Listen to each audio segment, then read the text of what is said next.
अस्सलाम वालेकुम। कल मैं क्या सी भी एक दोस्त ने गिफ्ट भेजा है, आज तो विखान है गिफ्ट की भेजा है।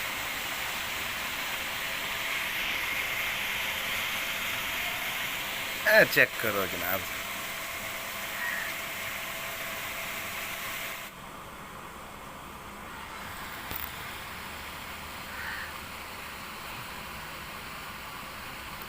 देखो जी, ए गिफ्ट भेजा जनाब मेरे बहुत ही प्यारे, बहुत ही अच्छे दोस्त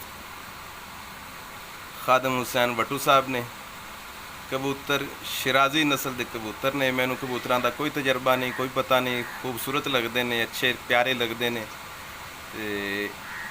भट्टू साहब के सिर ते है वो की भेजते हैं और उन्होंने अज तक जिन्ने गिफ्ट दिते हैं बहुत ही प्यारे, बहुत ही खूबसूरत और बहुत ही नस्ली। जज़ाकल्लाह भट्टू साहब, बहुत शुक्रिया। आओ साइड तो दिखाने।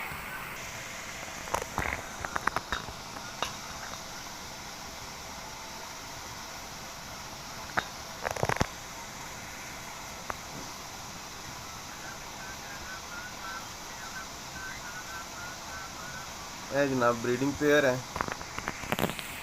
हुण ये नहीं पता कि इन्हां दा रिजल्ट की आएगा, बच्चे किस रंग दे आणगे इन्हां दे। तुहाडे च कोई दोस्त अगर जानदा होवे, तजर्बे वाला होवे तो दसे कि जनाब इस पेयर दे बच्चों का रंग की आवेगा। शिराजी नस्ल के कबूतर ने। हाँ जी, हुण दसो कैसा लग्या गिफ्ट तुहानू, मैनूं जरूर दसना कमेंट में।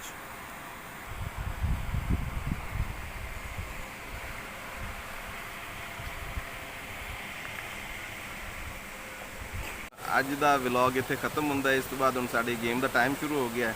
हुण असीं गेम करनी है वालीबाल की। किसी दिन तुहानूं गेम की वीडियो भी विखावांगे, लेकिन अज नहीं। वो जिस दिन साडे खिलाड़ी पूरी हो गए उस दिन फिर वधिया जी वीडियो बना के तुहानूं लावांगे। तब तक के लिए अल्लाह दे